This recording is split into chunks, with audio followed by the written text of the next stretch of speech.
German pilots couldn't believe a B-24 flew back with no tail. It sounds like an impossible myth, a desperate tale conjured from the chaos of war. But on a bitterly cold February day in 1945, high above the war-torn landscape of Europe, this was not a legend. It was a stark, terrifying reality. As the Luftwaffe fighters broke off their attack, staring in disbelief at the crippled bomber, they were witnessing an event that defied every rule of aviation and combat. This is the story of a single B-24 Liberator, a crew on the brink of annihilation, and a 10-mile journey back from hell that became one of the most extraordinary feats of aerial survival in World War II. The date was February 24, 1945. The location, the heavily defended skies over St. Valentin, Austria, home to the massive Nibelungenwerk tank assembly plant. This was the primary target for mission number 841 of the 15th Air Force. Among the vast formations of bombers droning through the thin, cold air was a B-24J 55 CO Liberator, serial number 44 to 44052, known by her crew as the Shack Rabbit. She was part of the 785th Bomb Squadron, 466th Bomb Group, based out of Adelbridge, England.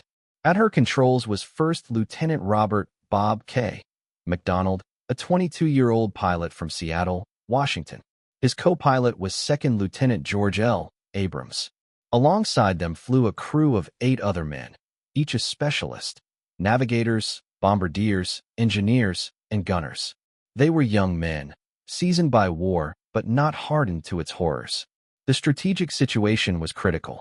By early 1945, the Allied bombing campaign was systematically dismantling German industrial capacity. The Nibelungenwerk plant was a vital target, producing the formidable Panther and Tiger tanks. But the Germans knew this. The approach route was a gauntlet of flak batteries so dense and accurate the crews called it the Valley of Death. And waiting above, like wolves, were the interceptors of the Luftwaffe's Jagdgeschwader 300, expert pilots flying heavily armed Focke-Wulf Fw 190s and Messerschmitt Bf 109s. For the men of the Shack Rabbit, this was just another mission. What happened next would test the very limits of their courage and their aircraft's endurance. The morning of the 24th dawned clear and frigid. At 22,000 feet, the temperature was 40 degrees below zero. Inside their unpressurized, aluminum-skinned bomber, the crew shivered in their electrically heated suits, their breath fogging in the air. The initial run over the target was a nightmare. The sky turned black with flak bursts. Shrapnel rattled against the Liberator's fuselage like hail on a tin roof. Asterisk asterisk, bombs away. The call came, and the Shack Rabbit lurched upward, relieved of her 5-ton payload. They turned for home, joining the stream of bombers heading back to base. For a few precious minutes, there was a semblance of relief. But that relief was a phantom. At approximately 1,345 hours, the fighter controllers radioed the warning: bandits in the area. Little did MacDonald and his crew know that a swarm of over 24 Fw 190s was closing in fast. The German pilots, experts in attacking from the vulnerable rear quadrant, known as the 6 o'clock low, singled out the 466th Bomb Group. Fighters, 3 o'clock low. The scream over the interphone was followed instantly by the deafening roar of .50 caliber machine guns from the waist gunners. Tracers streaked across the sky. The formation tightened, each bomber relying on the collective firepower of the others for protection. But the Shack Rabbit was about to take the full force of the storm. By 1400 hours, the air battle was a maelstrom of noise and violence. An Fw 190, piloted by a seasoned ace, broke through the defensive screen. It lined up on the Shack Rabbit's tail, its nose-mounted 20mm cannons and 13mm machine guns blinking with deadly intent. Asterisk, the first 20mm high-explosive shells tore into the Liberator's rear. The sound was cataclysmic, a symphony of tearing metal, exploding cannon rounds, and the high-pitched scream of wind. The top turret gunner was killed instantly. The radio operator was grievously wounded. Then came the blow that should have been fatal. A second burst from the Fw 190 walked directly up the fuselage and into the empennage, the tail assembly. The entire tail section, from the rear of the waist gunner positions back, was shredded.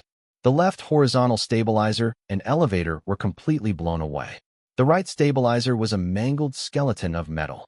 The rudder was simply gone. A gaping hole was all that remained. With the terrified waist gunners now staring into the open sky, the ground 22,000 feet below clearly visible. The bomber shuddered violently, nose down, and began a sickening, uncontrollable spin. Inside the crippled aircraft, chaos reigned. The spin created immense G-forces, pinning the crew to the walls. The slipstream howled through the shattered fuselage with the force of a hurricane. Icy wind ripped at their clothing, and the deafening roar made communication almost impossible. Hypoxia began to set in as the thin, frigid air flooded the cabin. Fear, cold and absolute, gripped every man. Backslash at the controls, Lieutenants MacDonald and Abrams fought with every ounce of their strength. They pulled back on the yokes, but it was useless. The control cables for the elevators and rudder flapped uselessly in the wind, severed. The aircraft was plummeting, a 4-engine, 25-ton dead weight. Standard procedure was to give the order to bail out. To stay was to die. The altimeter spun down through 18,000, 17,000, 16,000 feet.